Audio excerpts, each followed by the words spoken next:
喜事點送遮，過壽點送煙，喪事點後補。即係咩意思呢？點解喜事唔可以送遮呢？送遮就等於送傘，因為結婚送傘就冇回頭。喜不送傘，呢度嘅喜指嘅係喜事、結婚大事。咁以前喺農村結婚擺酒又送好多嘢嘅，例如話紅色嘅暖水壺啊，仲有印有喜字嘅碗筷，寓意係生活富足。咁仲有一啲紅面盤啊、紅桶、子孫桶。子孫桶就包括係馬桶，仲有腳桶、水桶，咁寓意係家族繁榮昌盛、兒孫滿堂咁解。咁仲有送家電，唔單止實用啊，仲象徵新嘅生活、新嘅開始。仲有被，送被嘅話，夫妻同冚一張被，寓意係一輩子。咁通常送被係送雙數，唔送單數嘅。2床啊、4床啊，仲有10床，象徵係雙雙對對，好事成雙，十全十美啊嘛。咁當然亦都有送金銀首飾嘅，象徵係祝福同埋財富。不過到咗依家，通常就俾個利是嘅，一嚟費事麻煩，二嚟又驚買啲禮物人哋唔中意，係咪？但係送乜都好，千祈就唔好送散啦，因為散嘅諧音係散，有分散啊、走散嘅合意。咁人哋結婚係人生大事嚟噶嘛，咁通常要送嘅都送一啲吉利嘅嘢啦，係咪？要祝人哋早生貴子啊、百年好合啊，又或者係永結同心啊之類嘅嘢。咁如果你送把遮過去就唔係咁適合啦。但係問題嚟啦，新娘結婚嘅時候擔嗰把紅遮到底係邊個買嘅呢？各地風俗唔同，有啲地方嗰把紅遮必須要由男方買，買好之後再交俾女方。咁我哋呢邊嘅風俗係由新娘嘅阿媽買，寓意祝福個女開枝散葉咁解。而結婚當日就由大妗姐啊、伴娘又或者係嬸母啊去幫新娘擔嗰把遮嘅。但係擔嗰把紅遮亦都有4大講究嘅，咁準新娘就要注意。結咗婚嘅人可以睇下你有冇犯過。結婚把遮一定要買紅色噶，紅紅火火夠喜慶。結婚把遮一定係要新買嘅，但係冇用一紅過噶。因為結婚係一世人一次，冇人會中意用二手嘢，況且每個人嘅氣場都唔同噶嘛。冇喺機入邊開遮，要新個新門口撐出門口就開。結婚買遮就冇買縮骨遮，要買啲長柄遮。咁壽不送煙又點解呢？老人做生日你哋冇送煙仔俾佢啦。點解啊？煙聲冇回頭啊！過壽係農村老人期盼嘅事，特別係對於70歲啊、80歲嘅老人嚟講，最期待就係過壽嗰日噶啦。因為對於老人嚟講，過壽嗰日就係自己嘅子孫後代啊、晚輩趁住擺大壽嘅機會團圓團聚相聚嘅日子啊嘛，可以增進屋企人之間嘅感情，係非常熱鬧、非常和諧嘅。但係老一輩人認為，同老人家祝壽最好就唔好送煙啦，因為煙嘅諧音係煙，有煙氣啊、壓抑啊、抑制嘅含義。咁再加上吸煙危害健康噶嘛，咁送俾老人家似乎就唔算係祝福，所以就有咗壽不送煙嘅講法啦。咁除咗唔好送煙之外，亦都唔好送鐘錶，咁因為同老人祝壽，喂，你送架鐘過去，睬大家利是咩？係咪？亦都唔好送鞋，因為鞋嘅諧音係鞋鞋聲，咁普通話諧音就係邪，咁送鞋同送邪俾人哋咁都唔係咁好聽嘅。咁況且送鞋就係一種送走佢嘅寓意啦，老人家未必歡喜嘅。咁到底送乜呢？可以揀啲有意頭嘅禮物，例如話水果啊、營養品啊，或者係茶葉茶具啊，一啲吉祥嘅擺件掛件都得嘅。咁唔知老人家生日你又送過啲乜嘢呢？吓？咁喪不候補又點解呢？過後個禮就冇補法啦，冇回頭嘅。喪不候補嘅意思即係話喪禮結束咗之後就唔好再補翻嗰份白金啦。咁呢個習俗其實係源於古代嘅，當時候嘅人對於喪葬禮儀係非常重視嘅，就連喪禮嘅時間啊，又或者係方式都有嚴格嘅規定嘅。譬如話有句俗語：喜事不請不到，百事不請自來，百事來不迎，去不送等等嘅規矩。咁喪不候補就係喪禮結束咗之後就唔好再補翻嗰份禮啦。但係乜嘢情況之下先至會俾人話喪不候補呢？譬如話有啲親朋戚友啊，因為某啲原因錯過咗喪禮，想事後再補翻嗰份白金，呢一個係唔得嘅。可以揀喺其他適當嘅場合表達慰問同埋關懷，但係就唔好話等人哋喪禮結束咗之後啦，再去俾嗰份禮。咁樣做嘅話，唔單止會令到人哋家屬再次陷入悲傷嘅情景，仲有可能會俾人哋誤解，你想詛咒人哋屋企再次發生一啲唔吉利嘅事。所以喪不候補呢個風俗一直延續至今。咁樣做唔單止係表達對逝者嘅尊重，仲係對逝者家屬一種情感嘅保護。咁呢一個就係老祖宗流傳落嚟嘅喜不送山、壽不送煙、喪不候補啦。其實呢啲風俗唔單止係為咗攞翻個好意頭嘅，仲係強調咗禮節同埋尊重，喺唔同嘅場合送唔同嘅禮，咁樣先可以表達到真摯嘅祝福同埋敬意噶嘛。呢份禮先至唔會白送噶嘛，係咪？咁你覺得有冇道理呢？講下你鄉下嗰邊又係咪咁樣嘅風俗呢？留言話我知，我哋下期再見。正如咁剃頭代舅父咁嚟噶，人如就冇結婚，又冇搬屋，又冇做生日，首長問路清，做事就有規劃個，下到尖個人就堆得憂慮噶啦，胸骨高就好惡個，氣就好醜個，條頸粗就好硬頸個，腸胃疏嘅人就好冷惡個，耳仔有痣就有福氣，中意咬指甲嘅人冇安全感，下到短啲性格急，耳仔有肉胎運廣。咁我嘴角多紋呢？左腳多紋就最聽，老額頭就如貴人，人中心就長壽，腰細嘅女人權利，親切就睇到嗨，脾氣就睇語氣，格局就睇買單。貴嘅女人就一般都好歡樂個，唔好做人做得衰就會計機。關係再好個人保持3分距離，深早就冇謝電，中行就冇浸雨，下行就冇去探病啦。女人微薄就待人真，眉毛濃又長，福氣就自然旺噶啦。老人就問主人放，好貨唔知兩次和，好男就攞2分破，人善就眼正，人惡就眼斜，人窮就手低，人富就手近。意思就係話心地善良嘅人，眼神係充滿住仁愛嘅，俾人一種平易近人、慈眉目善嘅感覺。咁相反，眼神閃縮啊，唔敢直視對方嘅人，有可能係佢內心覺得心虛啦，所以就唔敢直視對方。而人窮手低，因為自己處於一個貧窮嘅狀態，好多嘢自己都顧唔掂自己啦，所以好多嘢亦都無能為力。鹹濕個女人腳啷肚都好粗個。愚昧天擇事，咁先至有外遇。古人認為虞美民有志，夫妻就不和。咁田宅有志，但田宅指嘅就係眼簾上面呢一個位置。咁古人認為，如果眼簾有志嘅話，佢個人品行為就唔係咁好啦，可能會比較傾向於現實啊，或者係自私嘅人，見高就拜，見低就踩咁樣。咁你又覺得準唔準呢？到最後祝大家事事順利。大肚婆夢到蛇，喜得貴子，到生氣嘅人夢到蛇就財源滾滾到。咁如果夢到俾蛇咬呢？哦，咁嗰派子又好運咯。咁夢到俾人追起晒走呢？講明嗰派子就好擔心，好怕，好煩。咁如果夢到過咗身嘅親人呢？咁就講明嗰派子有好事發生咯。咁如果經常又夢到同一個人，係咪代表佢好掛住我呢？講明你掛住佢，如果冇咗佢。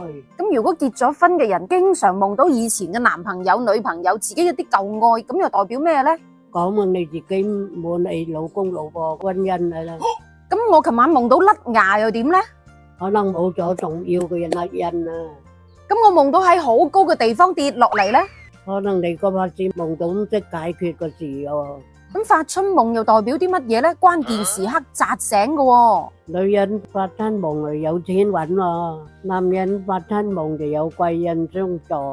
咁夢到死亡又代表咩呢？可能嗰派子有啲事，有啲關係佢要結束啊。咁我夢到喺度飛又代表咩呢？講明你想自由透避啊。咁我夢到甩髮又代表咩呢？講明煩惱啲冇晒咯。咁我夢到好大火又代表咩呢？咁就好咯，代表發達啊。咁我近排夢到蕩失路或者俾人困住又代表咩呢？咁你尋晚有啲事唔知點處理咯。咁夢到我自己喺度揾廁所又代表咩呢？講明你嗰派子好多事要辦啊，要注意身體啊。咁我夢到殺人又代表咩呢？咁你嗰派子咪壓力好大。咁我夢到有菊花又代表咩呢？咁就代表有喜事又發達咯。咁我夢到棺材又代表咩呢？我夢到見官發菜咯。咁我經常發住同一個夢，又代表咩啊？我講明你身邊有小人啊，你嘅工作有阻滯啊。夢嘅嘢真係千奇百怪嘅，不過咁多種夢都可以歸納為5種夢境。第一個重播夢，即係話經常反覆咁夢到同一個場景、同一個人，不過其實就喺度傳達俾我哋所忽略咗某一樣重要嘅事。等你處理咗呢一樣重要嘅事嘅話，呢個夢就會停噶啦。第二個清醒夢，意識自己係喺度發緊夢嘅夢境，而且喺你嘅掌控之中。咁呢個夢其實係大腦為咗幫你圓夢，體驗到生活中你做唔到嘅事。第三個預知夢，呢個好多人都發過嘅，即係話喺夢入邊嘅情景冇幾耐喺現實當中又真係發生咗。心理學家認為呢一個就係我哋潛意識預知出嚟嘅夢。第四個生理夢，譬如話夢到喺度揾廁所嘅，其實呢一個就喺度提示緊我哋身體缺乏咗某一啲嘢。咁到底缺乏乜嘢呢？呢一個要問下你自己先知啦。第五個好多人都試過嘅就係敘事夢，譬如話夢到過咗身嘅親人。其實呢個只不過係大腦選擇告別某段回憶，又或者係解開心入邊嘅鬱結。咁其實夢就係人潛意識嘅縮影，同人嘅生活係息息相關嘅。每個人嘅經歷唔同，所發嘅夢代表嘅嘢亦都會唔同。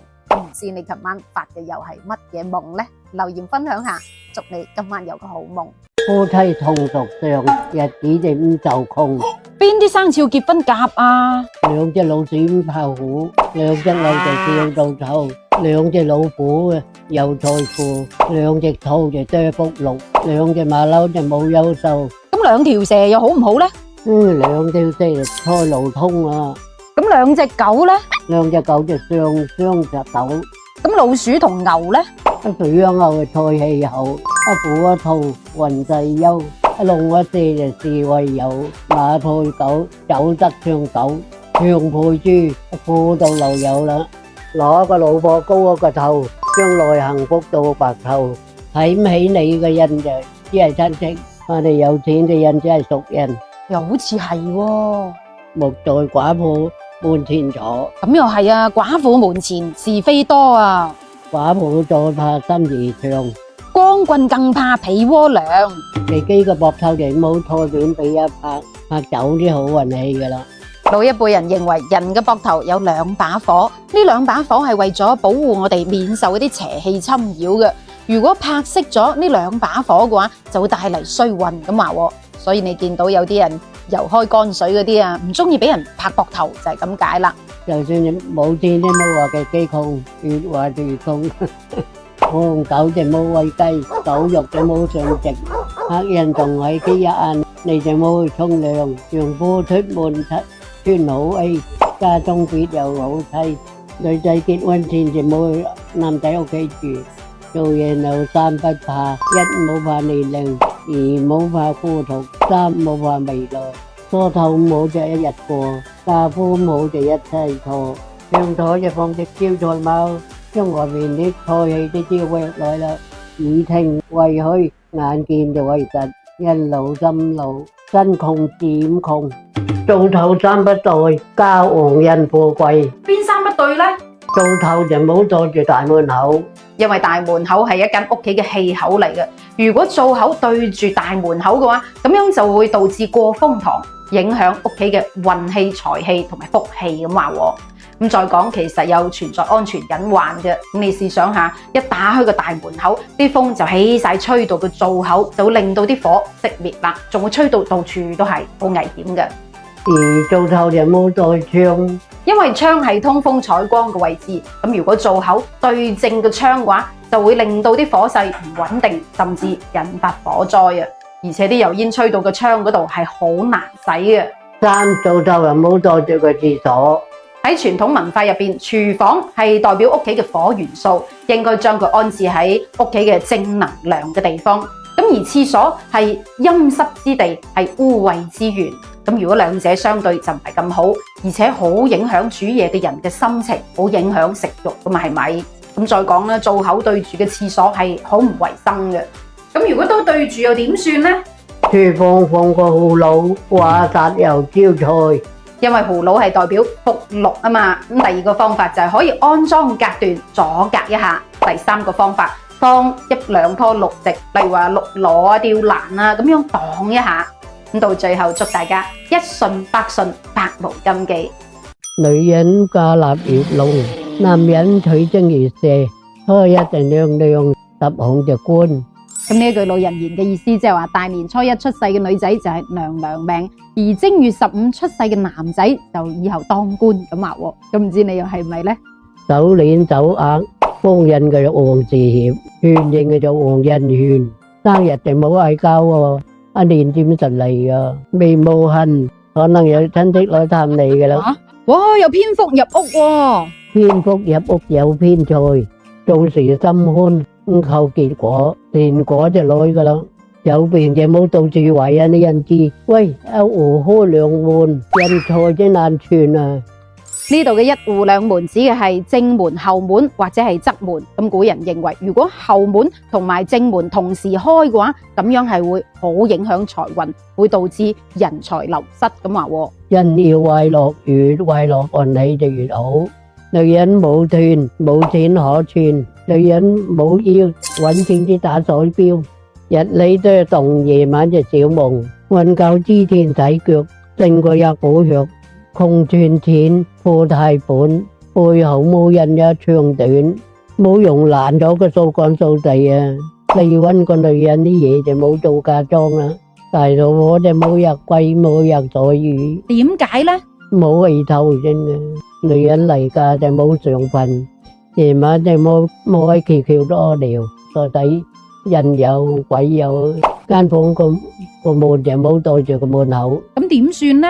冚銅錢掛門簾，係就整個屏風，離氣拐杖就冇借俾呀 ，BB 床衛生巾就冇借俾呀。喂，垃圾桶就冇擠喺門口喎，擋住啲財運啊！怕三長兩短，香就怕兩短一長，裝香就裝三支，係就三住三生萬物，天地人。農村嚟屋就能我青龍高，冇俾白虎抬頭。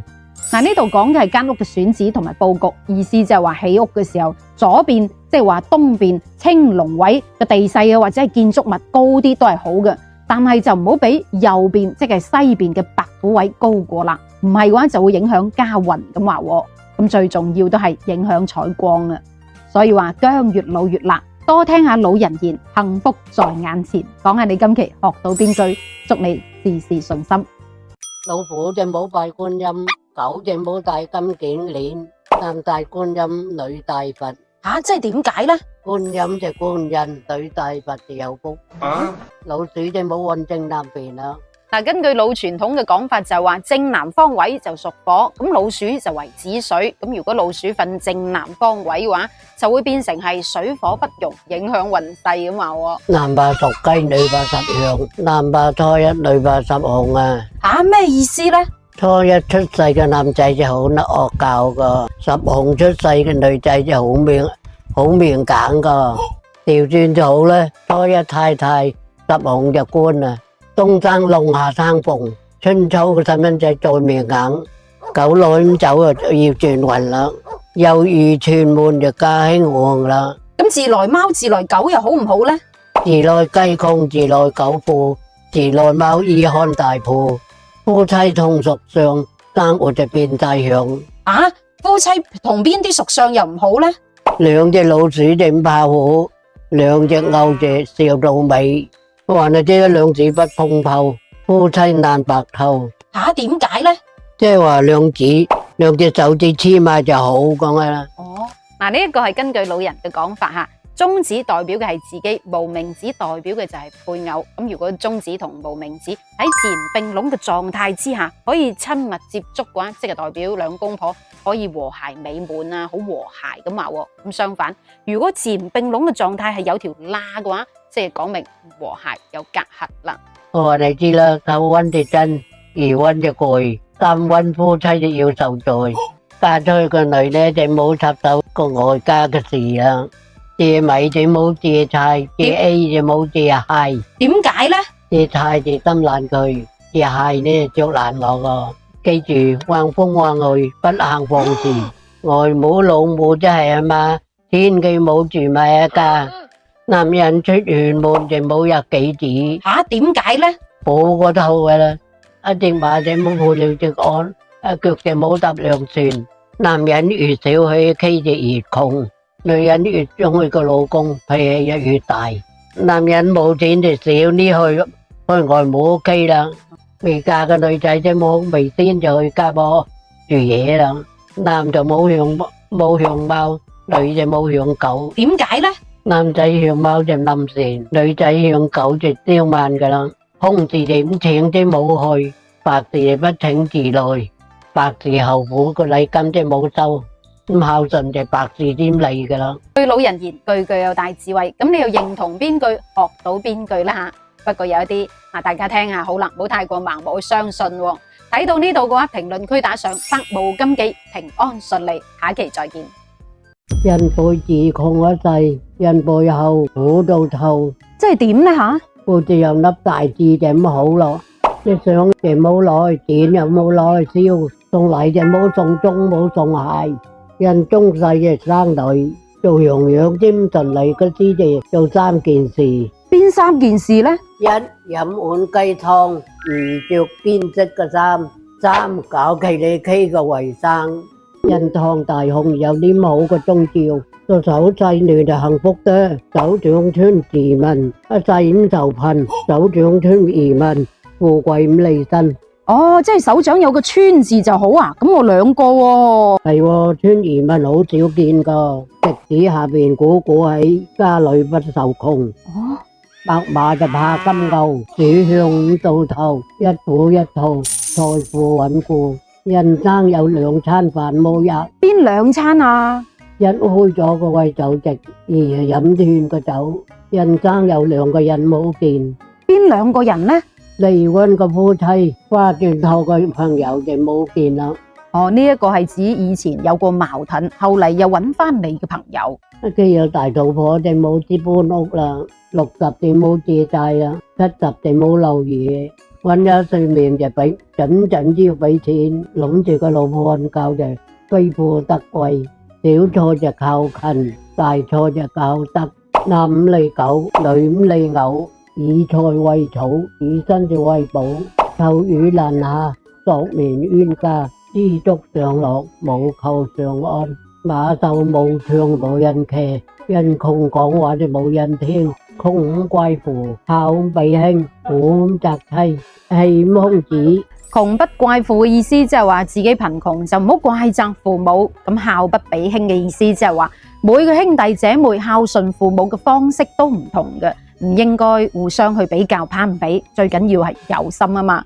孝順呢家嘢係唔應該用金錢又或者係物質嚟衡量，唔係嘅話就失去咗孝順嘅意義噶啦。咁喺困難嘅時候，亦都唔好怪責自己嘅老婆啊！如果自己心情唔好，亦都唔應該攞仔女出氣啊！呢一句說話係咪好值得大家點讚呢？廁所就冇嗰陣間房，冇個話個女就冇練得萬年拖一包外家，後就冇帶白話，白字就冇整燒豬肉，一連算3、4命，冇病即整有病。經典嘅老人言，句句精闢，真係民間嘅大智慧。睇到呢度嘅話，希望你往後嘅日子諸事順利，財運亨通。講下你今期學到邊句？一個人發大財嗰時有16個徵兆。啊，邊16個啊？睇下我有冇啦。1夢到所長，2印堂發光發亮，3腳底發熱，4眉毛發癢，5耳仔發紅，鼻透出汗，6喜出臨門，一企結蜘蛛網就好好噶啦。8左眼皮跳，執到錢就好啦。10覺得特別精神。11見到好耐冇見過貴人，老樹開花就好啦。咁13呢？有隻狗對你特別親近。14呢？經常夢到雨。15呢？經常覺得好心情。咁16呢？工作特別順利。咁我冚唪唥都齊晒，咪發個豬頭？去銀行辦事就一般攞到個袋。點解呢？咪在菜氣啦，屋企啲錢就冇到住縫。點解呢？會賺菜啊啦，買嘢找錢不來嗰啲就冇話咁攞，1蚊幾毫子攞。點解呢？唔係就會漏菜㗎啦。唔好當啲錢供米粉，又唔好炸又唔好燒，唔係又會破菜㗎。屋企有大肚婆就冇抌釘，橫梁下邊就冇碰菜味，又唔好喺橫梁下邊瞓覺。矮細嘅就冇勸教，人窮就冇講理，外家住唔到老，親戚個飯入唔飽，肥腳生得好，錢財唔會少，貓就怕過冬，狗就怕過夏，福唔入偏門，財唔入急門，有病有傷就冇上份。兩條龍唔同圈，爭吵總不斷。